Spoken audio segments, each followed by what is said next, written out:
What's up, guys? Welcome back to Let's Learn with Nurse Grace. If you're new to this channel or you've just come across this channel, welcome to my channel. My name is Grace Ezekiel. I'm a registered nurse. So if you haven't subscribed to this channel, please make sure that you subscribe to this channel. And if you've already subscribed, thank you so much for always being here. Thank you so much for supporting me. I don't take it for granted. Thank you so much. So guys, if you're that person who is really trying to conceive, and I've also been having people ask me on Nurse Grace, when is the best time for me to actually try have sex for me to conceive? And how many times do I have to have sex with my partner in order for me to actually get pregnant? So if you're that person who is asking those questions, please, this video is definitely for you. If you're interested to know more about that, please make sure that you watch this video until the end. Thank you so much, and let's get to the video. So if you've been watching my previous videos, I've been talking about when to recognize when you're ovulating, what are the signs of ovulation, and when to know your safe days, when to know your fertile days. So if you haven't watched that video, please make sure you go back and watch that video before you watch this video. So I'll be just telling you on what or when, how this can be done. So I'll just be taking, let's just assume that this is March of maybe 2024. So this is Sunday, Monday, Tuesday, Wednesday, Thursday, Friday, Saturday. So this is just like, I'm just going to be talking about a cycle. So what is a menstrual cycle? What is a complete cycle? A complete cycle is from the first day that you see your menstrual period up to the last day before you actually start your next period. So that is a complete cycle. So there are different types of days that people go. There are different cycles. You can have up to 21 days. There are those people who go up to 25, 28. There are those people even go up to, let's say, 35 days. So anywhere between 21 and 35 days is very regular. Below that and above that, it means that your menses, your period, your cycle is not regular. And I'll also do a video on how to get to know your safe days, your ovulation days, on how to calculate this if your period, if your cycle is irregular. So for today, I'll just be focusing on 28 days. So if you have a 28-day cycle, then this video is for you. Or even if you don't have a 28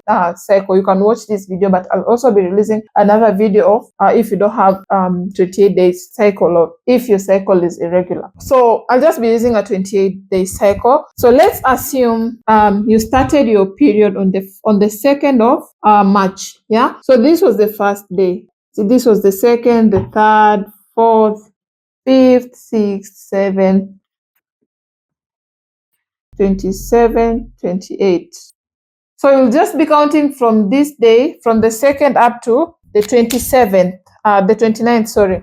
So this person has a cycle of up to 28 days. On 2nd of March is when this person actually started her period. So we'll count from that day and 28. So you'll see that normally this 28 is when you get to see your period. So you don't count again from the 30th. So if you see your period on the 28th or maybe 27th, then it means that this day on the 30th, you don't continue to say it's your cycle. Now from this day, it's going to be another start of another cycle. Now this is going to be first, second, third, even like that, as we continue until another 28 days.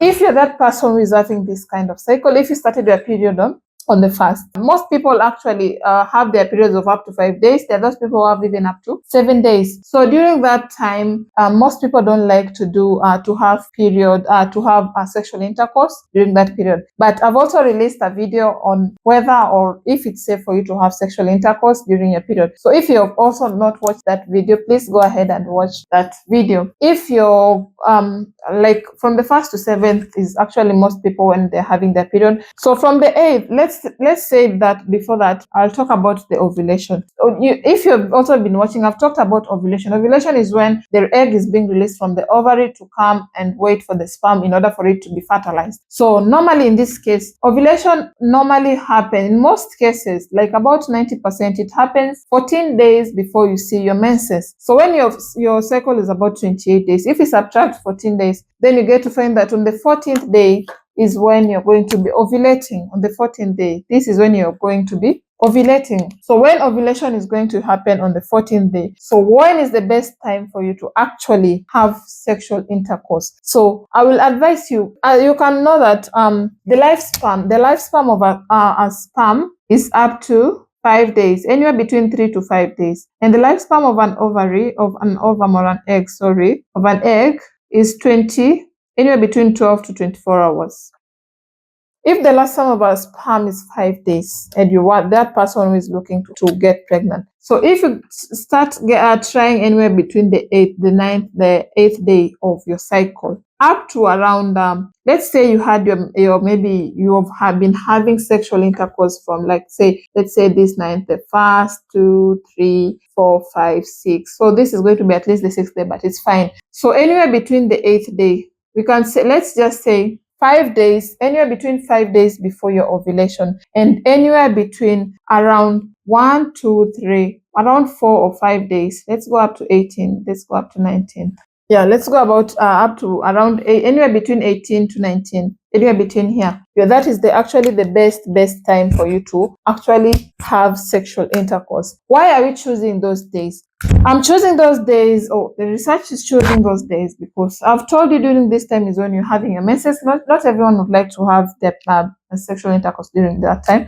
After this time, you finished your menses. Ovulation is going to be happening on the 14th day. So if you start your having sexual intercourse from the 8th of 9th, so it means that when we say that on the 14th day, it doesn't mean that this is the exact day that the ovulation is going to happen. So in some cases, it might happen the 13th. In other cases, it might happen the 15th. So that's why we are saying it's good for us to start from the 8th day. So if we start from this day 1, 2, 3, 4, 5. So if it's going to be happening on the 30th, then you've been having sexual intercourse all through. Then it means that it's going to be fertilized and you're going to become pregnant. And if we say that you're going to start, and if we say like maybe it happens on the 15th, so it might also happen either just a day before or 15th or that day. So these 3 days are the best time of which ovulation can happen. And us saying that you start from here just to increase your chances of you becoming pregnant, because you never know when it's going to happen. It might happen any day of the time and any day between these days. So there are other people even can go up to 12 days. So it's better for you to start early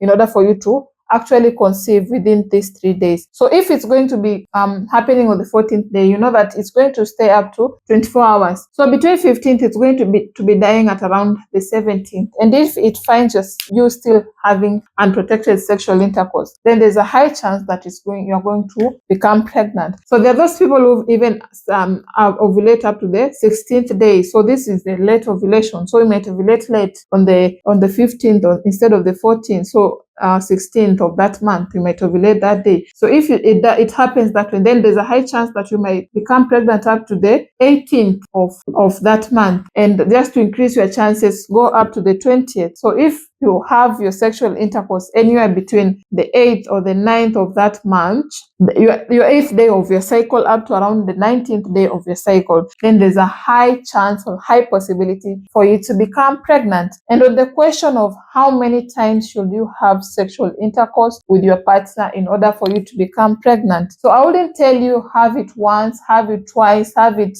skip 3 days, skip 5 days. I'll just say, what I would just like to say is that you can have it however you want. You can have it any time of the day, and even if you want every day, you can have it anytime. So what I would just like to tell you is that if you don't want like to have sexual intercourse every day, you can maybe like skip a day in order for you to compensate, because we said the sperm lives for up to 3 to 5 days, and it might be even sooner. So if, like you said, you had a sexual intercourse on the 9th, maybe you skipped on the 10th, you had on the 11th, you skipped on the 12th, then you had on the 13th, you skip like that. Yeah, at least if you're skipping one day, or let's say a maximum of 2 days, just maximum, don't go past 2 days. But I would advise you, if you're actively looking, then it's better for you to skip a maximum of 1 day in order for you to have a higher chance of you conceiving. So if you skip 1 day, then you're going to be compensating. The next day, if you have sexual intercourse, then they're going to be sperm there waiting for you to ovulate in order for the sperm to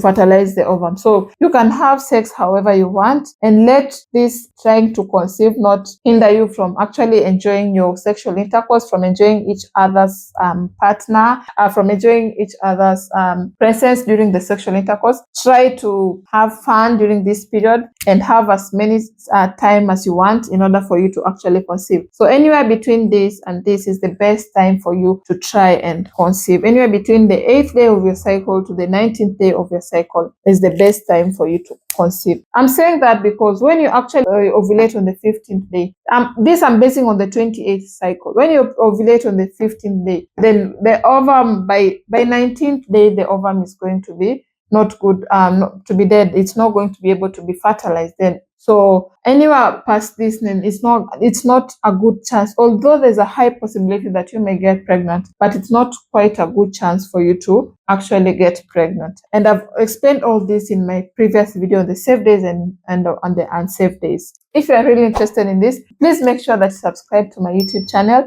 This was all for this video. Thank you so much for watching and see you on my next video. Goodbye.